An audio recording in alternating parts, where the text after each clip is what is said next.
นะเดลินิวฉบับวันอังคารที่10พฤศจิกายน2563เวลา 10:39 นาทีพาดหัวข่าวขึ้นมาบอกว่าฮือฮาเมนศาลาสวดศพสีจมอ่อน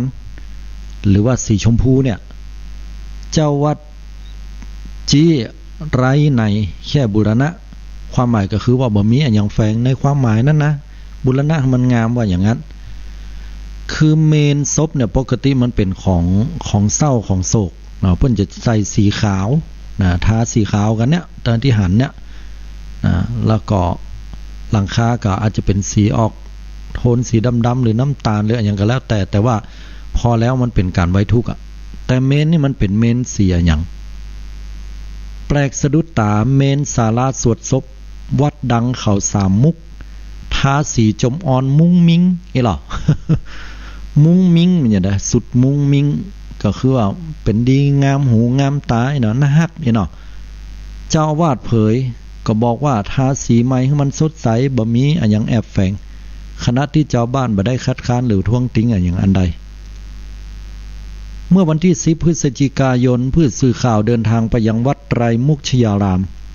ตั้งอยู่บริเวณเขาสามมุกตำบลแสนสุขอำเภอเมืองจังหวัดชลบุรีหลังรับแจ้งจากชาวบ้านว่า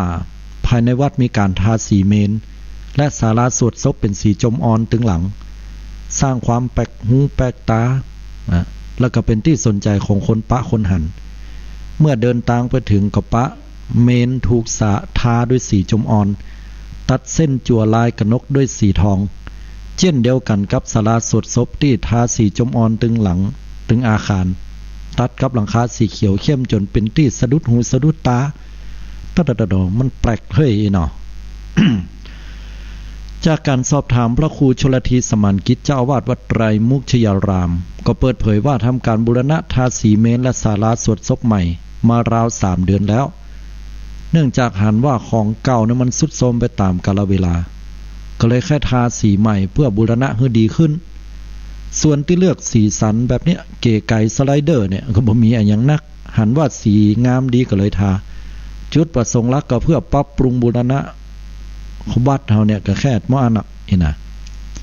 ก็ต้องเข้าใจก่อนเนี่ยศรัทธาญาติโยมว่าตังกรุงเทพก็ดีหรือตังจังหวัดอื่นเนี่ยที่บ่แจ้ภาคเหนือเนี่ยส่วนนักละเปิ้นจะเอาเมนไว้ในวัด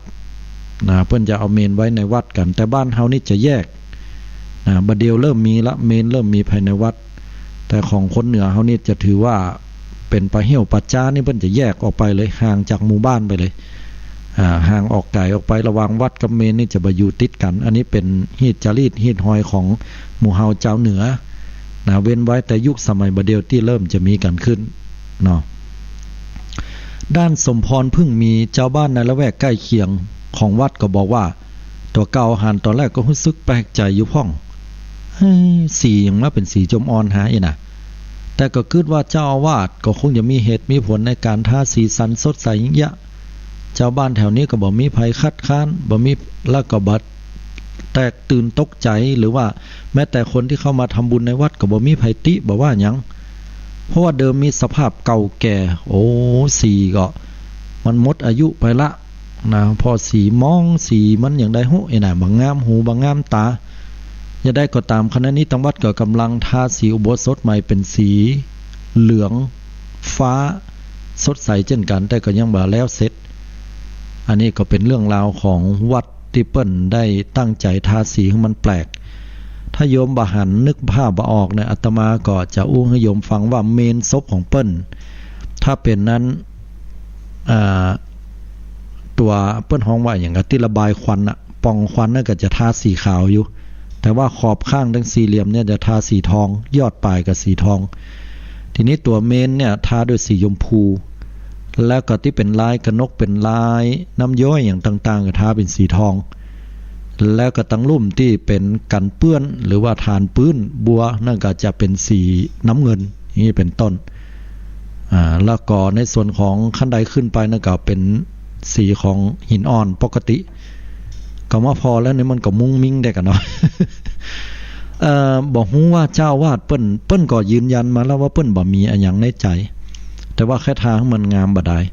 แต่เท่าที่พอเนี่ยอาตมาพอแล้วก็น่าจะเป็นอุบายมากกว่าญาติโยมว่าอุบายให้เฮาคิดว่า ศพเนี่ยมันพอแล้วยิ่งขาวหรือว่ายิ่งมีควันดำไปหูบมันเนี่ยมันดูพอแล้วน่ากลัวคนเข้าวัดมาก็รู้สึกสลดใจรู้สึกเครียดรู้สึกพอแล้วในเกิดความบ่างามหูงามตาเจ้าอาวาสรุ่นใหม่ก็จัดการทาสีให้มันดูสีสันสดใสงามตาไปเลยนะคนก็เลยเข้ามาแล้วก็บาหันว่าสิ่งที่เนี่ยมันย่าให้เกิดความเครียดขึ้นมาทำให้บ่น่ากลัวไปวัดก็คือวัดว่าอย่างนั้นนะอันนี้เข้าใจว่าคงจะเป็นอย่างนี้นะแต่ถึงอย่างไรก็ตามญาติโยมเปิ้นก็จะมีการทาสีวิหารของเปิ้นนั่นนะอย่างว่าเป็นสีเหลืองฟ้านะสดใสเหมือนกันนี่นะอันนี้ก็แปลกดีก็บาหันว่าเปิ้นทาที่ไหนเปิ้นได้ถ่ายภาพมาให้พอเนาะวิหารสีฟ้านี่มันกับเป็นสีเหลืองเนี่ยนะอันนี้มันจะออกมารูปแบบไหนบ่ฮู้เนาะแต่เฮาหันยังพี่น้องศรัทธาไปตังเชียงไฮ้ก็จะหันวัดเป็นสีขาวล้องคุณก็มีอันนี้ศิลปะวัฒนธรรมแห่งแบบบางวัดก็จะเป็นวัดสีน้ำเงินเนี่ยน้ำเงินกับน้ำเงินตึงหลังเลยนะบางวัดก็เป็นสีดำไปเลยก็มีนะก็แล้วแต่ว่าจะออกแบบกันออกมาอย่างไรหรือเป็นที่สะดุดหูสะดุดตาหรือว่าเป็นโฉมใหม่ในยุคสมัยใหม่นี้อย่างใดก่ออันนี้ก็แล้วแต่ว่ามุมมองของตังศิลปะเปิ้นแล้วก็มีนัยยะของเรื่องธรรมะแอบแฝงก่อยนะ สำหรับอาตมาพอแล้วนี่ก็พอแล้วก็ถือว่าเป็นเรื่องปกติเนาะเปิ้นสามารถจะใส่สีอันยังก็ได้แต่ที่สำคัญที่สุดก็คือว่าถ้าเฮาไปวัดไปวาแล้วเฮาปลงได้โยมไปหันแล้วมันงามหูงามตามก็สบายใจดีแต่ถ้าวัดไหนเปิ้นทาสีเหมือนเก่ามันมองก็ให้เฮาปลงว่าชีวิตคนเฮามันเกิดขึ้นตั้งอยู่ดับไปเนาะจะรวยล้นฟ้าหรือจะจนติดดินสุดท้ายคนเฮาก็บ่สิ้นนะที่จะหนีรอดความตายไปได้ก็จะต้องมาเผาอยู่ที่นี่เหมือนกันคู่คนนะต้องไปสู่ความตายเหมือนกันหมดอันนี้ก็ถือว่าจะสิยั้งมันก็ว่าสำคัญอยู่ที่ว่าคนเฮาได้พิจารณาถึงอย่างนี้ก็ปลงวางทุกสิ่งทุกอย่างได้สรุปแล้วก็คือความทุกข์ใจมันน้อยลงมันบรรเทาลงกำจัดความทุกข์กำจัดปัญหาได้นี่กิเลสมันเบาบางลงก็ถือว่าใจได้นะโยมนะอันนี้ก็เอาเป็นเรื่องความแปลกกันแล้วกันมาให้ญาติโยมได้ฟังกันเนาะจาบดีกับบ้านโยมอาจจะมีเมนหรือว่าวิหารทาเป็นสีอย่างอื่นออกมากับบ่ฮู้นะสีชมพูมุ้งมิ้งอ่ะหมู่นะ อันนี้ก็แล้วแต่เนอะตั้งญาติโยมทั้งแต่ละบ้านละบ้านจะตกลงกับเจ้าอาวาสคนเดียว แต่อาตมานี่ขอให้เป็นนั้นรูปแบบล้านนาเดิมๆดีกว่าอันนี้ในมุมมองอาตมาว่ามันก็เป็นของมันดีอยู่แล้วนะที่สำคัญสำหรับอาตมาก็คือจิตใจนะของมีจิตใจที่พัฒนาไปก็เป็นอันว่าดีเนาะต่อมาก็เป็นเรื่องราวของกรมอุตุนิยมวิทยานะพยากรณ์อากาศมาพอเรื่องดินฟ้าอากาศกันพ่องในวันที่11พฤศจิกายน2563จากหนังสือพิมพ์ข่าวสดนะข่าวสดเวลา 18:06 นาทีหรือว่า 6 โมงแรงกรมอุตุนิยมวิทยาเผยวันพุธอากาศยังหนาวเย็นเหนือเยือก6 องศากทมต่ำสุด21 องศาเหนือเฮาเนี่ย6 องศาเนี่ยปลายดอยนะโยมไม่ใช่บ้านเฮานะถ้าบ้านเฮา6 องศาเนี่ยเมียคนเฮานี่นั่งเหงานั่งไม่ใช่นั่งเหงาอ่ะสั่นกันทับเอาผ้าห่มมาคุมมาตุ้มบ่ปอนะเอาผ้านวมมาตุ้มนะก็ยังหนาวอยู่นะคนเฒ่าเนี่ยไอตัวเพิ่นน้อยญาติโยมมันบ่เหมือนคนหนุ่มเนี่ยไฟมันแห้งยังเพิ่นว่าคนหนุ่มไฟแรงมันเป็นอย่างคือไฟไอตัวมันแห้งการเผาผลาญมันดีแต่คนเฒ่าเนี่ยเพิ่นว่าไฟธาตุไฟเนี่ยมันค่อยอ่อนลงตามอายุละเฮาถึงบ่แปลกใจว่าถ้าเวลาหน้าหนาวแต่จะได้ยินข่าวว่าคนเฒ่าเพิ่นหนาวตายนะเป็นอย่างนั้นแต่นะโยมคนหนุ่มตายกับหนาวนี่ยากเว้นไว้แต่ว่าจะเป็นขี้เหล้าเมายากินเหล้านักล้ำไปยุบเหล้าอยู่ที่หั่นเมาหนาวตายเนี่ยมีแต่คนขี้เหล้าเนี่ยอย่าใดมันถึงบ่ตายเพราะว่ายุงคบตายนะโยมเป็นโรคชิกุนคุณย่าอย่างมื้อนั้นหรอเป็นโรคไข้เลือดออกเลือดเอิงเนี่ยมันยังเป็นนี่นะก็ขี้เหล้าเวลามันกินเหล้าแล้วเหล้ามันออกตามเนื้อตามตัวตามหูขุมขนมันนั้นมันเหม็นเนาะ ยุงมันก็ไปใกล้โยมว่านั่นน่ะแต่ว่ามันแบบแปรความหนาวเพราะหนาวแล้วก็เป็นอันว่าจะต้องมาเป็นเกลียวมีอันจะต้องมาหนาวตายกันอันนี้ก็เป็นเรื่องที่เราต้องระมัดระวังดูแลสุขภาพกันโดยแม้แต่คนหนุ่มละอ่อนก็ตามนะก็จะไปประมาทอย่างน้อยเราไม่ได้เป็นเกลียวขนาดนั้นเราก็อาจจะเป็นวัดเป็นไข้ก่อนเนี่ยคือเราต้องเสียการเสียงานเสียการห้ามการเฮียนไปกรมอุตุนิยมวิทยาเผยว่าวันพุธอากาศยังหนาวเย็นเหนือยอดดอยประมาณ6องศากรุงเทพต่ำสุด21องศาจากความกดอากาศสูงหรือมวลอากาศเย็นกำลังค่อนข้างแรงจากประเทศจีนปกคลุมประเทศไทยตอนบน เมื่อวันที่11พฤศจิกายน2563กรมอุตุนิยมวิทยาพยากรณ์อากาศ24ชั่วโมงตั้งหน้าบริเวณอากาศกดอากาศสูงหรือมวลอากาศเย็นกำลังอ่อนแรงจากประเทศจีนปกคลุมประเทศไทยตอนบนลักษณะอย่างก็จะย่าให้บริเวณดังกล่าวนี้มีอากาศเย็นแล้วก็มี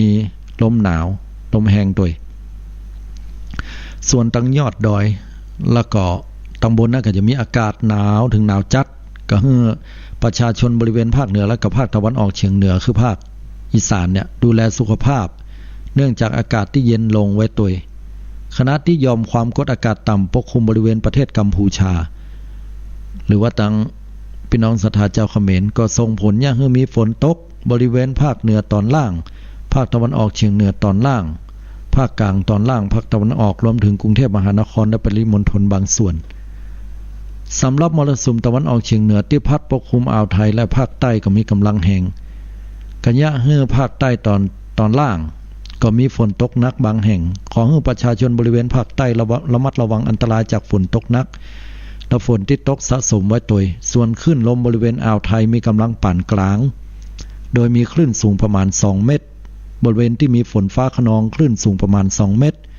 ขอให้เจ้าเรือบริเวณดังกล่าวเดินเรือด้วยความระมัดระวังพยากรณ์อากาศสำหรับประเทศไทยตั้งแต่เวลา 5 โมงวันนี้ถึง 5 โมงของวันพุธนี้ภาคเหนืออากาศเย็นถึงหนาวกับมีลมแรงโดยมีฝน10%ของพื้นที่ก็ถือว่าบ่ปานนักตกเป็นบางพื้นที่ส่วนนักบริเวณจังหวัดพิษณุโลกพิจิตรเพชรบูรณ์อุณหภูมิต่ำสุด 12-19 องศาเซลเซียสอุณหภูมิสูงสุด 29-32 องศาเซลเซียสยอดดอยอากาศหนาวถึงหนาวจัดอุณหภูมิต่ำสุด 6-12 องศาเซลเซียสลมตะวันออกเฉียงเหนือความเร็ว 10-30 กิโลเมตรต่อชั่วโมงภาคตะวันออกเฉียงเหนืออากาศเย็นก็มีลมแรงโดยมีฝน30%ของพื้นที่ส่วนนักบริเวณอำนาจเจริญอุบลราชธานีศรีสะเกษนครราชสีมาบุรีรัมย์และสุรินทร์อันนี้ก็เปิ้นบอกขึ้นมานะก็จะมีเป็นภาคไปเอาเป็นว่าเฉพาะภาคเหนือก็แล้วกันถ้าโดยเฉพาะเหนือตอนบนอย่างหมู่เฮานี่ก็จะมีความเย็นนักยิ่งยอดดอยก็หนาวอยู่ระดับ6องศาฉะนั้นก็ดูแลสุขภาพกันหน่อยเนาะอันนี้เอาเก็บมาฝากศรัทธาญาติโยมนะก็ได้เป็นข่าวสารที่ต้องดูแลสุขภาพเรื่องธรรมะก็คือว่าถ้าเฮาดูแลร่างกายของเฮาดีนะจิตใจมันก็ดีตัวยามใดที่ปล่อยให้ร่างกายมันแย่นะก็พลอยเสียการเสียงานไปบ่พอจิตใจก็งุดงิดไปตัวนะไหนจะต้องแยกการแยกงานก็บ่ได้ยะสตังค์ก็บ่ได้นะแล้วก็รำคาญตัวเก่ามาเจ็บๆป่วยๆออดๆแอดๆนะก็ทำให้สุขภาพจิตแย่ไปตัวเพราะฉะนั้นก็ต้องดูแลสุขภาพกายแล้วก็สุขภาพจิตไปพร้อมๆกันอันนี้ก็ฝากศรัทธาญาติโยมไว้ตัวเนาะ เอาละพี่น้องศรัทธาญาติโยมทั้งหลายเดี๋ยวสักกรรมหนึ่งนะประมาณสักกรรมเดียวเนาะเดี๋ยวเฮาปิกมาปะกันกรรมหนึ่งในช่วงท้ายในรายการตอนช่วงที่3เดี๋ยวมาอู้มาจากันจากนี้ไปเป็นเวลาอยู่